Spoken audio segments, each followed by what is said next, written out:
하나님 말씀은 구약 성경 미가서 1장 10절부터 16절까지입니다.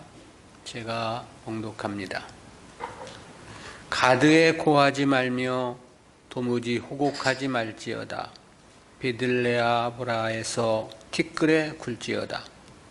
사빌검이나 너는 벗은 몸에 수치를 무릅쓰고 나갈지어다. 사안한 거민은 나오지 못하고 베데셀이 애곡하여 너희로 의지할 곳이 없게 하리라. 마롯 거민이 근심 중에 복을 바라니 이는 재앙이 여호와께로 말미암아 예루살렘 성문에 임함이니라.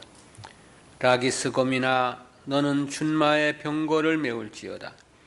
라기스는 딸 시온의 죄의 근본이니 이는 이스라엘의 허물이 내게서 보였음이니라. 이러므로 너는 가드 모레셋에 작별하여 예물을 줄지어다. 악십의 집들이 이스라엘 열왕을 속이리라. 마레사 거민아 내가 장차 너를 얻을 자로 내게 임하게 하리니 이스라엘의 영광이 아둘람까지 이를 것이라. 너는 내 기뻐하는 자식으로 인하여 내 머리털을 깎아 대머리 같게 할지어다. 내 머리로 크게 무여지게 하기를 독수리 같게 할지어다. 이는 그들이 사로잡혀 너를 떠났음이니라. 아멘.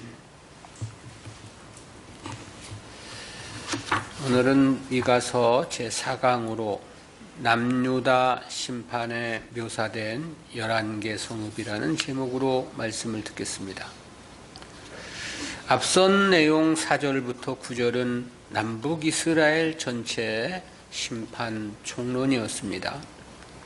이어지는 본문 10절부터 16절까지는 아수르를 통해서 남유다의 심판이 임할 것이란 내용에 대한 서술인데요. 즉 남유다의 심판에 대한 메시지를 남유다 여러 성읍들을 들어 언의유의 형식으로 경고한 내용입니다. 이 같은 본단락은 구속사적 교훈까지 크게 셋으로 구분해서 살펴봅니다. 첫 번째는 블레셋 한 개 성읍과 남유다 성읍에 대한 묘사인데요. 남유다 심판을 경고하는 가운데 묘사된 총 11개 성읍에 대한 내용은 모두 9단락으로 구분해서 살펴보겠습니다. 첫 번째는 블레셋의 가드 성읍입니다. 이에 대해서는 10절 상반절에서 가드에 고하지 말며 도무지 호곡하지 말지어다 그랬습니다. 여기서 언급된 가드는 예루살렘 남서쪽 42km 지점에 위치한 블레셋의 5대 대표 성읍 가운데 한 성읍입니다. 본문에서 11개 성읍이 언급되었는데 그중 유일한 이방의 성읍입니다. 이 가드로 번역된 히브리어 가드는 블레셋 도시의 이름인데요. 이 단어는 고하지 말며라고 할 때 이 고하지로 번역된 히브리어 나가드의 발음과 매우 유사합니다. 따라서 이 문장은 동사를 반복 사용해서 동사의 의미를 강조한 문장이라고 말할 수 있겠는데요. 그렇게 놓고 보면 가드에 고하지 말며에 해당하는 원어적 개념은 절대로 알리지 말라는 뜻이 됩니다. 왜 가드에 유다의 심판을 절대로 알려서는 안 되는가는 그 자체가 유다의 치명적인 수치이기 때문에 그렇습니다. 이런 의미는 사울과 요나단의 죽음 때에서도 나타나는데요. 사무엘하 1장 17절부터 20절을 보면 사울 왕과 요나단이 블레셋과의 전투에서 전사했을 때죠. 그 소식을 접한 다윗이 저들의 죽음을 애도하며 애가를 지어 노래를 했는데 저들의 죽음을 가드에 알리지 말라 그렇게 이야기를 하죠. 그 이유에 대해서는 블레셋 사람들의 딸들이 즐거워할까 할례받지 못한 자의 딸들이 계가를 부를까 염려로다 그랬습니다. 즉 블레셋은 유다와 오랜 세월 불구대천의 원수였습니다. 따라서 가드에 고하지 말라라는 것은 역설적인 표현입니다. 즉 이스라엘이 블레셋의 조롱거리가 될 것이라는 언어 유의적 표현인 것입니다. 즉 유다가 하나님으로부터 당하는 심판이 너무나도 부끄럽고 수치스러운 일이라는 사실을 이렇게 표현하고 있는 거죠. 두 번째는 베들레아브라라는 성읍인데요. 10절 하반절이죠. 베들레아브라에서 티끌에 굴지어다 그랬습니다. 여기서 베들레아브라로 번역된 히브리어 베베트 레아프라라는 단어는 집이라는 뜻의 베트와 먼지를 뜻하는 아프라라는 단어가 결합되었습니다. 문자적으로는 먼지의 집 혹은 먼지가 많은 도시 그런 뜻입니다. 특히 이 중 아프라의 원형 아파르라는 단어는 티끌에 해당하는 아파르와 동일한 단어입니다. 그러므로 본 문장은 먼지의 집 혹은 도시에서 먼지에 굴렀다는 동어 반복적 표현이 됩니다. 실제 이 도시는 베델 북쪽 7km 지점에 위치했는데 먼지가 꽤나 많은 도시였다고 전해집니다. 근데 고대 근동에서 먼지를 뒤집어 쓰는 행위는 사람의 죽음이나 도시나 나라의 멸망과 같은 크나큰 비극과 재앙을 경험한 자가 처절한 슬픔을 표현하는 일종의 행위였습니다. 본문에서도 유다에 대한 하나님의 심판이 실제로 이루어질 것이므로 이를 처절하게 애도함을 강조적으로 나타낸 것입니다. 지금 유다가 장차 심히 큰 슬픔을 당하게 될 것이라는 의미의 언어 유의, 시적 표현인 것입니다. 세 번째는 사빌 성읍인데요. 11절 상반절이죠. 사빌검이나 너는 벗은 몸에 수치를 무릅쓰고 나갈지어다 그랬습니다. 여기서 이 사빌로 번역된 히브리어 쏴피르라는 단어의 어근 쏴파르는 아름다움이라는 뜻입니다. 근데 그 아름다운 성읍이 벗은 몸에 수치를 무릅쓰고 나갈 것이라고 그랬습니다. 이는 아름다운 성읍과는 매우 극과 극의 상반되는 의미입니다. 그러니까 아름다움을 상징하는 성읍에 사는 거주민들이 발가벗겨져서 수치를 당하게 될 것이라는 그런 뜻입니다. 이는 하나님의 심판이 가져올 극단적 결과를 강조한 표현인데요.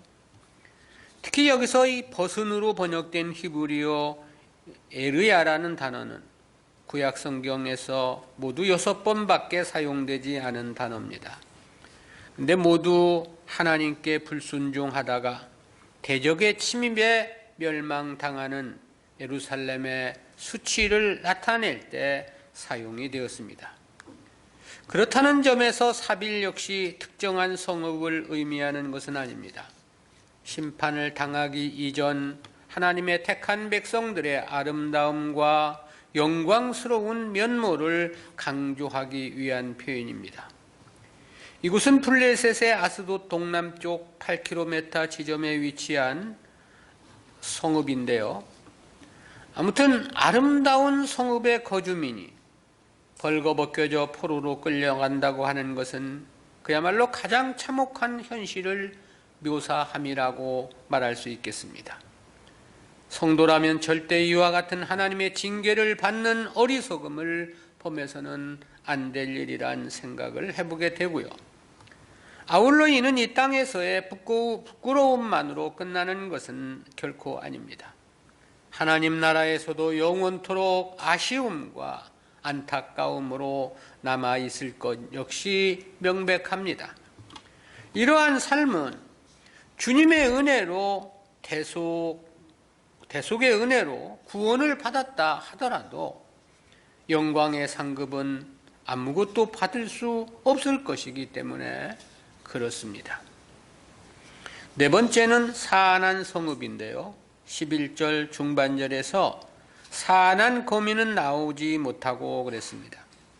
이 사안한으로 번역된 히브리어 차이나는 양을 의미하는 명사 촌에서 파생된 단어입니다. 때문에 양떼가 머무르는 우리를 의미한 표현으로 보이기도 합니다. 근데 이 단어는 나오지 못하고 할 때 이 나오지로 번역된 야채아라는 단어와도 유사한 자음을 가지고 있습니다. 그런 점에서 본문은 주민들이 성읍에서 나올 수 없는 암울한 처지임을 암시해주고 있습니다. 대적의 침입으로 두려움에 휩싸여 예루살렘 성 밖으로 나올 엄두도 낼 수 없는 유다 백성들의 가련한 운명을 보여주고 있는 거죠. 이는 히스기야 왕 때에 아수르 왕 사네립이 유다를 침공하여 예루살렘 성을 포위함으로 1차 성취된 바 있습니다.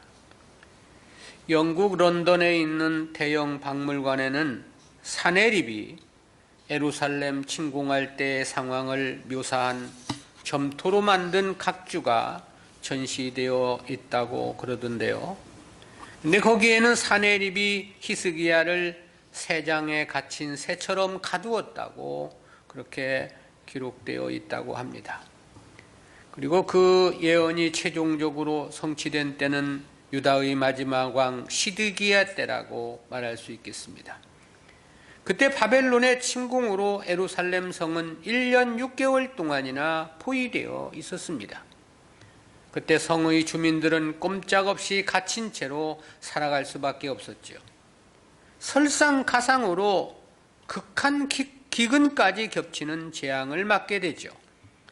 때문에 자비한 부녀가 자식을 식물로 삼았다고 예레미야는 애가를 통해서 당시의 참담한 슬픔을 전하고 있죠. 그리고 그 결말은 BC 586년 결국 바벨론 군사에 함락되어 완전히 멸망을 당함으로 본 예언은 성취되었다고 말할 수 있겠습니다. 다섯 번째는 베데셀 성읍인데요. 11절 하반절에서 베데셀이 애곡하여 너희로 의지할 곳이 없게 하리라 그랬습니다. 이 베데셀은 예루살렘 북음 감난산 동편에 위치한 곳으로 스가랴 14장 5절에 나오는 아셀과 동일한 성읍으로 추측을 합니다. 이는 집이라는 뜻의 베트와 에첼이라는 단어가 결합된 형태인데요. 에첼의 의미는 여러 가지가 있습니다. 이웃의 집이라는 뜻도 있고 보호의 집이라는 뜻도 있고 뿌리의 집이라는 뜻도 있습니다. 이를 이웃의 집으로 볼 경우에는 본문은 예루살렘 인근의 성읍인 베데셀이 대적의 공격을 당함으로 예루살렘도 곧 어려움에 빠질 것이라는 암시가 됩니다. 보호의 집으로 이해할 경우에는 강한 보호막이 되었던 베데셀이 침탈당하여 애곡하게 되었으므로 예루살렘은 더 이상 의지할 곳이 없게 되었다는 의미가 됩니다. 그것은 뿌리의 집 역시도 마찬가지인데요. 강하게 뿌리를 받고 굳건하게 세워져 있던 도시가 점령당하고 파괴되었다는 것은 그들의 삶의 바탕이 뿌리째 뽑혀 파멸에 이르게 되었다는 것을 뜻하는 것이죠. 즉 예루살렘이 그 어떤 것도 기댈 수도 의지할 수도 없다는 언어 유의적인 시적 표현입니다. 여섯 번째는 마롯 성읍인데요. 12절입니다. 마롯 거민이 근심 중에 복을 바라니 이는 재앙이 여호와께로 말미암아 예루살렘 성문에 임함이니라 그랬습니다. 이 마롯은 대부분의 학자들이 예루살렘 북은 헤브론 북서쪽 약 9km 지점에 있는 마라실 것이로 그렇게 추정을 하는데요. 근데 마롯으로 번역된 히브리어 마로트의 어근 마르는 본래 쓰다, 비통하다 그런 뜻입니다. 이 마르란 단어에서 파생된 마라는 룻기 1장 20절에서 나오미가 자신의 남편과 아들들을 모두 잃고 생에 쓰디쓴 고통을 견디다 못해 자신의 이름으로 불러달라고 한 단어입니다. 중국에서 마라라는 말도 이 단어에서 어근되지 않았을까 그런 생각을 해봤는데요. 그런 의미에서 유추되는 것은 이 성읍이 견디기 힘든 고통이 있을 것을 암시함이라고 할 수 있겠습니다. 그리고 이러한 고통을 뜻하는 성읍의 이름은 근심이라는 단어와 대구를 이룹니다. 근심으로 번역된 히브리어 할라를 영역성경 NIV는 고통 중에 몸부림치며 괴로워하다라는 뜻으로 번역을 했습니다. 혹자는 이 단어를 괴로움으로 몸을 비튼다는 뜻으로 해석을 하기도 하는데요.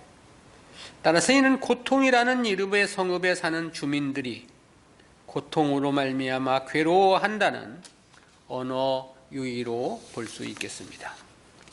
그리고 그 괴로움의 이유에 대해서는 하반절에서 이는 재앙이 여호와께로 말미암아 예루살렘 성문에 임함이니라 그랬죠.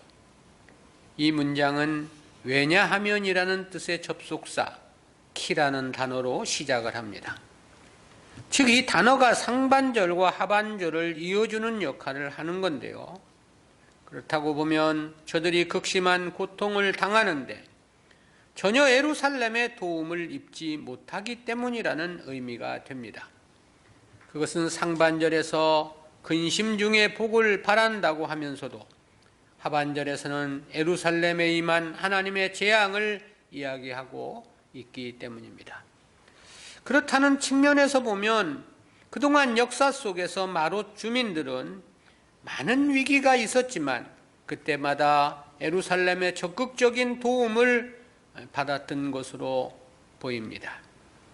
그러나 이때에는 전혀 도움이 되지를 못한다는 건데요.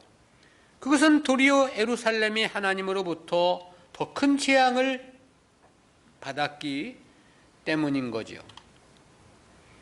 이 역시 언어 유의로서 유다 전체 백성들이 하나님의 심판에 의해 가장 슬퍼하고 처절한 상황이 될 것이라는 예언인 것입니다. 7번째는 라기스 성읍입니다. 13절이죠. 라기스 검이나 너는 준마의 병거를 메울지어다. 라기스는 딸 시온의 죄의 근본이니 이는 이스라엘의 허물이 내게서 보였음이니라 했습니다. 라기스는 블레셋의 도시 가사 동북쪽 27km 그리고 예루살렘으로부터는 서남쪽으로 53km 지점에 위치한 성읍입니다. 유다와 애굽의 접경 지역에 위치한 국경 도시로서 남유다로서는 군사적으로 매우 중요한 거점이었습니다. 이곳은 여호수아가 가나안을 정복했을 때 유다 지파에 배당되었던 도시였습니다.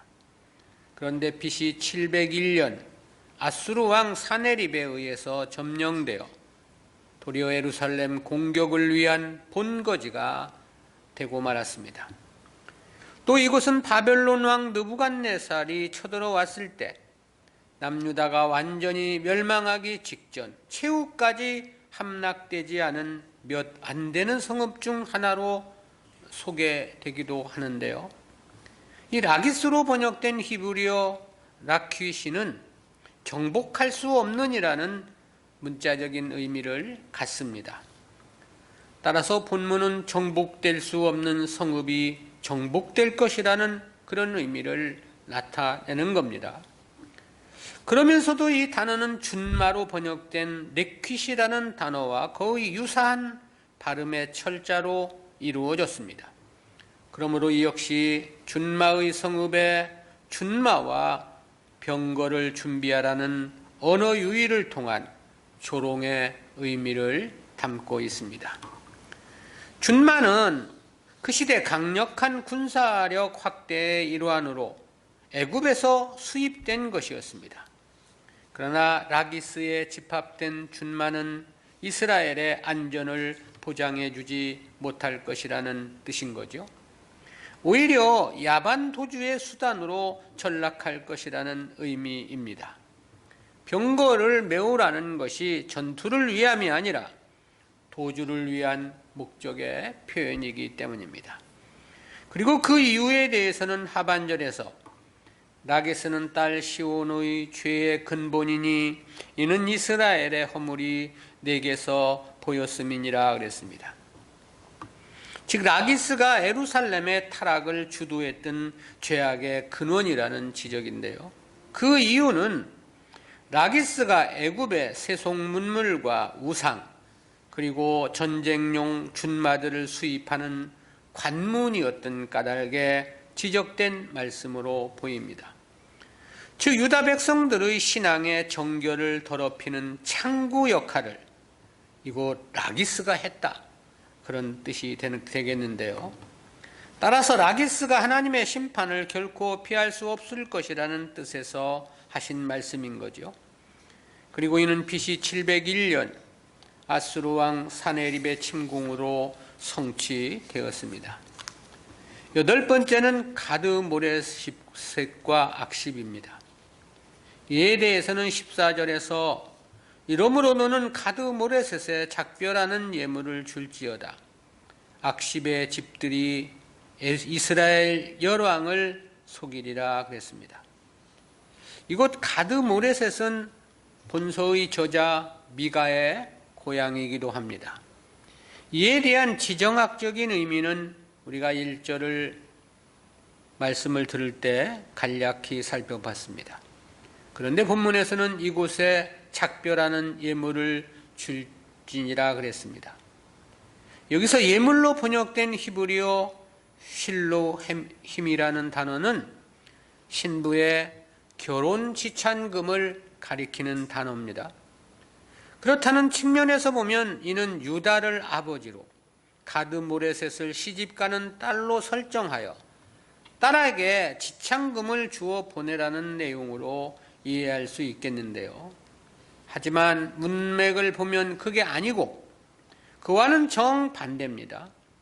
문맥은 전쟁에 패배하여 강제적으로 재물을 빼앗기는 상황의 묘사인 거죠. 즉 하나님보다 애굽에서 수입하는 준마만을 의지함으로 자기 소유까지도 다른 나라에 바쳐야 하는 형편에 이른 유다의 불신앙을 언어 유희로 표현한 말씀입니다. 하반절에서는 악십의 집들이 이스라엘 열왕을 속이리라 그랬습니다. 이 악십은 그일라와 마레사 사이에 위치한 성읍으로 가나안 정복 시 유다 지파에게 분배되었던 성읍입니다. 이 악십으로 번역된 히브리어 아크지부는 본문에 속일이라로 번역된 레아크자부의 원형 아크자부와 동일한 어근에서 파생된 단어입니다. 따라서 이 문장도 언어 유희적 묘사라고 할 수 있겠습니다. 즉 본문의 악십은 속일이라는 단어의 주어가 되어 이스라엘 왕들을 속일 것이라는 사실을 반복적으로 강조한 것이 되는 거거든요. 근데 이 속일이라로 번역된 히브리어 아크자부는 속이는 하천을 의미하기도 합니다. 실제로 물은 우기에만 잠깐 흐르고 1년 내내 메마른 상태로 있는 팔레스틴의 간헐천을 나타내는데도 이 단어가 사용되기 때문입니다. 그렇다는 측면에서 볼 때 악십의 집들, 즉 거짓의 집이 이스라엘의 왕을 속일 것이라는 의미가 됩니다. 실제적 역사로 설명한다면 유다를 지켜줄 요새라고 믿었던 악십이 오히려 유다의 위기를 가속화시킬 것이라는 언어 유희적 표현이 되는 거죠. 본래 유다에 분배되었던 이 성읍은 아하스 왕 시대 블레셋의 영토가 되었습니다. 그런데 아수르의 침입 시 악십 주민들은 다시 아수르에 쉽게 굴복하여 길을 터줌으로써 유다 정복을 도왔던 거죠. 즉 악십은 옛 주인인 유다를 배신하고 원수의 편이 된 것입니다. 하나님의 심판이 임할 때는 모든 것이 예루살렘의 적이 될 것이라는 뜻이기도 합니다. 아홉 번째는 마레사와 아둘람입니다. 15절에서 마레사 거민아 내가 장차 너를 얻을 자로 내게 임하게 하리니 이스라엘의 영광이 아둘람까지 이를 것이라 그랬습니다. 마레사도 가나안 정복 초기 유다의 기업으로 배분된 성읍입니다. 이 마레사로 번역된 히브리어 마레사는 상속 혹은 소유라는 그런 뜻인데요. 그런데 이 마레사는 중반절에 얻을 자로 번역된 하이 요레시의 원형 야라시의 명사형입니다. 따라서 본문도 언어 유희로서 얻을 것을 얻을 자가 임할 것이라는 그런 뜻이 됩니다. 즉 유다 땅을 상속할 자가 상속하게 될 것이라는 의미인데요. 다시 말하면 유다가 적들에 의해 반드시 점령될 것이라는 의미의 언어 유의적인 표현입니다. 근데 하반절에서는 이스라엘의 영광이 아둘람까지 이를 것이라 그랬습니다. 이 아둘람은 헤브론 서북쪽 약 17km 지점에 위치한 성읍으로 많은 동굴이 있는 지역입니다. 다윗이 사울 왕을 피해 이곳 동굴에 피신한 적이 있었습니다.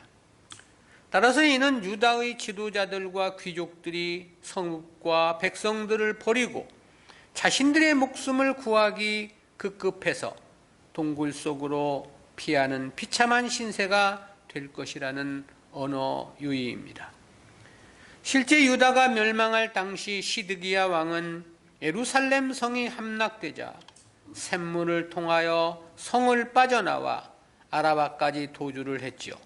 그러나 결국 추격해온 바벨론 군사들에게 붙잡혀 두 눈이 뽑히고 신문을 받아야 하는 비참한 처지에 이르게 되죠. 실로 하나님 말씀은 어느 한 말씀도 가볍게 들어서는 안 된다는 생각을 해보게 됩니다. 모든 말씀들이 문자 그대로 성취되는 역사이고 현실 자체이기 때문에 그렇습니다. 큰 두 번째로 남유다 성읍의 적들의 점령과 백성들의 포로 예언입니다.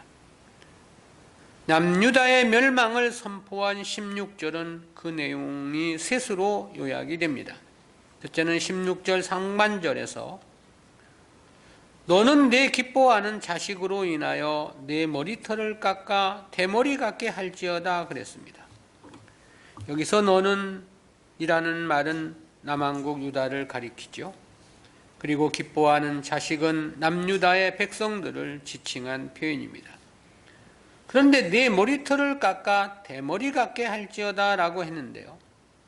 당시 이스라엘 민족에게 있어 머리카락을 깎는 것은 극한 슬픔을 나타내는 행위였습니다. 한마디로 심히 크고 큰 슬픔을 표명한 말씀인 것입니다. 두 번째는 중반절에서 내 머리로 크게 무뎌지게 하기를 독수리 같게 할지어다 그랬습니다. 여기서 이 독수리는 중군동 지방에서 서식하는 독수리를 가리킨 것으로서 머리에 털이 없는 것이 특징입니다.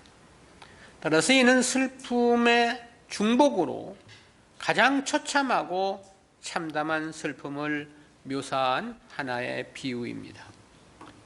세 번째는 슬픔의 이유 설명으로서 하반절에서 이는 그들이 사로잡혀 너를 떠났음이니라 그랬습니다. 이 문장도 왜냐하면이라는 뜻의 접속사 키가 사용이 되었는데요. 그렇게 슬퍼하며 탄식해야 하는 이유를 말씀해 준 거죠.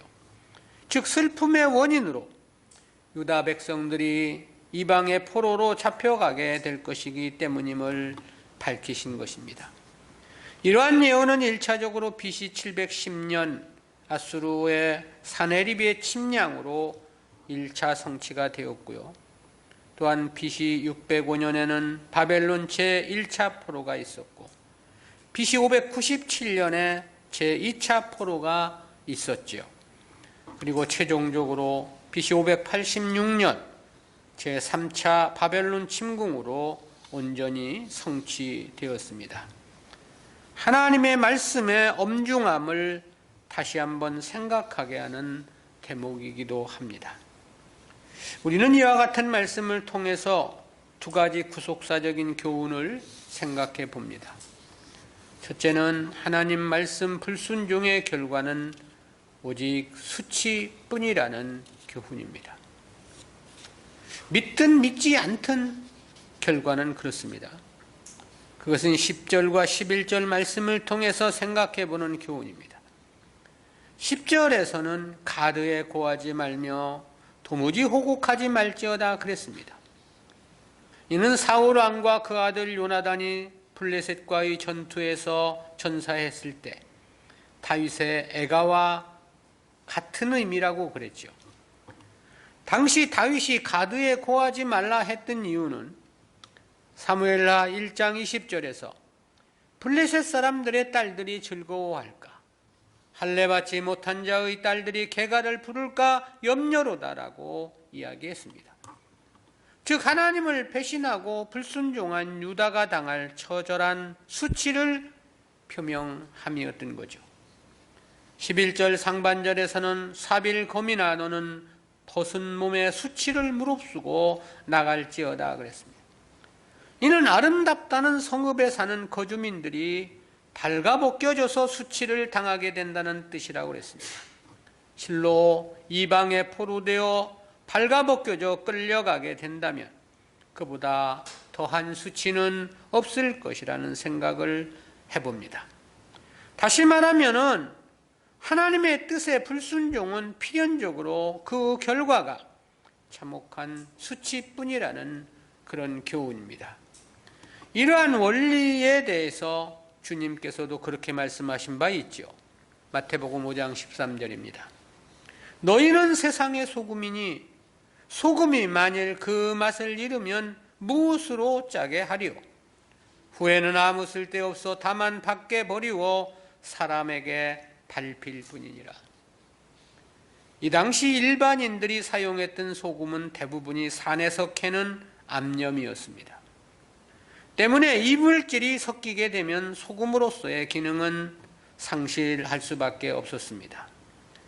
그러므로 이러한 소금은 길가에 버리는 것이 관습이었는데요. 왜냐하면 농경지나 다른 데 버리게 되면 농토를 버리거나 물을 버릴 수도 있기 때문에 그렇습니다. 때문에 버려진 소금은 길가에 버려지니까 길을 오가는 사람들에게 짓밟힐 수밖에 없는 것은 너무나도 당연한 일이죠. 근데 이처럼 기능을 상실한 소금을 비유로 성도의 삶을 교훈해 주신 건데요. 즉 성도가 성도로서의 올바른 삶을 살지 못한다면 그 결과는 세상의 짓밟힘을 당하게 되어 있다는 원리를 말씀해 주신 것입니다. 그럴 수밖에 없고 반드시 그렇게 되어지는 것입니다.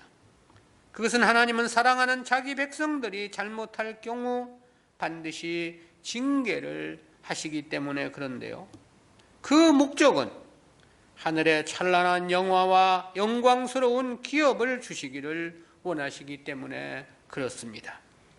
아버지 곁을 떠난 탕자가 결국에는 돼지가 먹는 쥐염 열매로도 배를 채울 수 없었던 주님의 비유 말씀도 같은 맥락의 교훈이라고 말할 수 있겠죠.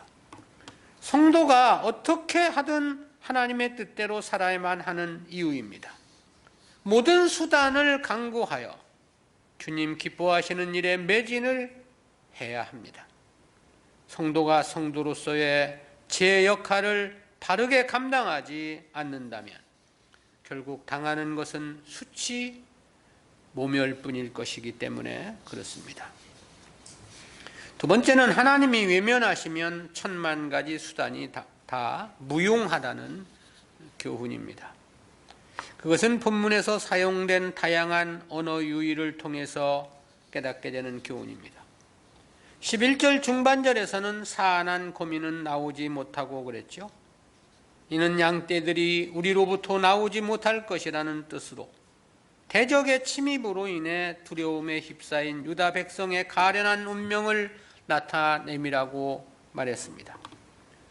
11절 하반절에서는 베데셀이 애곡하여 너희로 의지할 것이 없게 하리라 그랬습니다. 이는 보호의 집이 되어야 할 예루살렘이 더 이상 의지할 수 없는 상태가 되었음을 나타냄이라고 그랬죠. 왜냐하면 예루살렘 자체가 더 큰 참화를 당했기 때문에 그런 거죠. 13절 상반절에서는 라기스 검이나 너는 준마의 병거를 메울지어다 그랬습니다.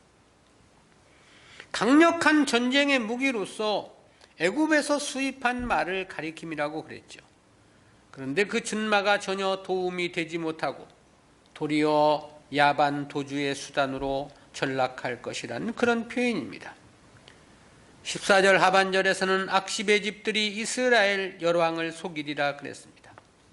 믿었던 악십 사람들이 도리어 아수르의 침입의 길을 터줌으로써 유다를 배신하고 원수의 편이 되었다는 의미라고 그랬습니다.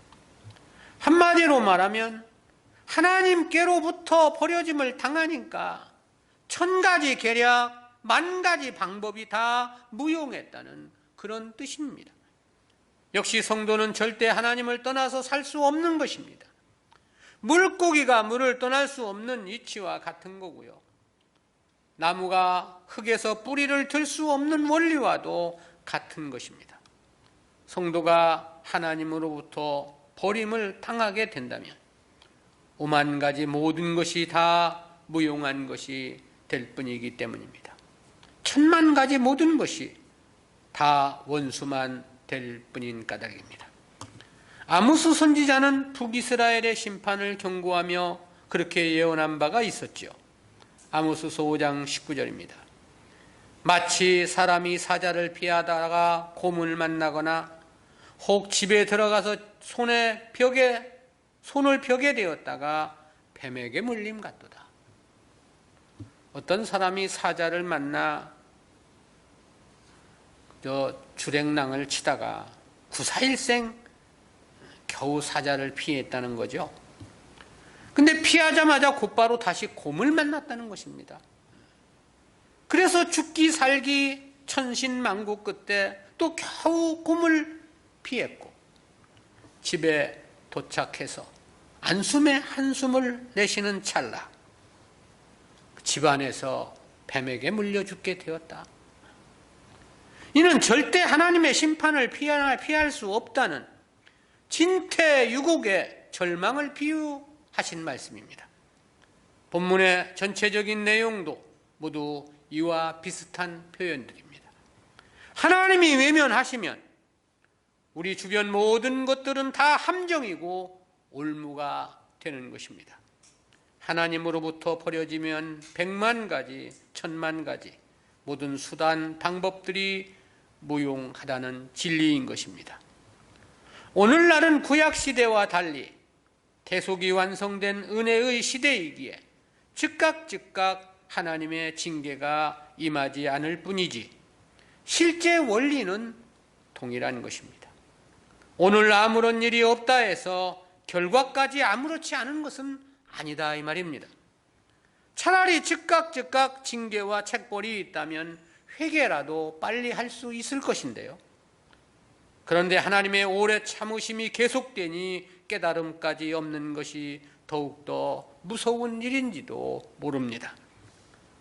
무지와 게으름이 하늘을 찌르고 나태와 안일함이 끝없는 무적행과 같은 것이 아니냐는 생각을 해보게 되는 대목입니다. 하나님의 바른 뜻을 깨달으려 최선을 다해야 합니다. 하나님의 눈길에서 벗어나면 천천만만가지가 다 무용한 것이 될 뿐이기 때문입니다. 모든 수단, 방법, 대상들이 다 자신의 원수요 함정으로 다가올 것이기 때문에 그렇습니다. 하나님 섬김에 열과 성의를 다해야 합니다. 주님 기쁘심을 위한 삶에 헌신과 충성을 다해야 합니다.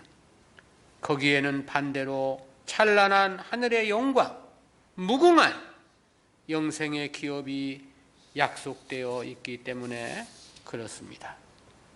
하나님 마음에 합한 삶을 살아야 하는 절대적인 이유입니다. 하나님이 외면하시면 우리의 인생은 의미가 없기 때문에 그렇습니다. 기도합니다.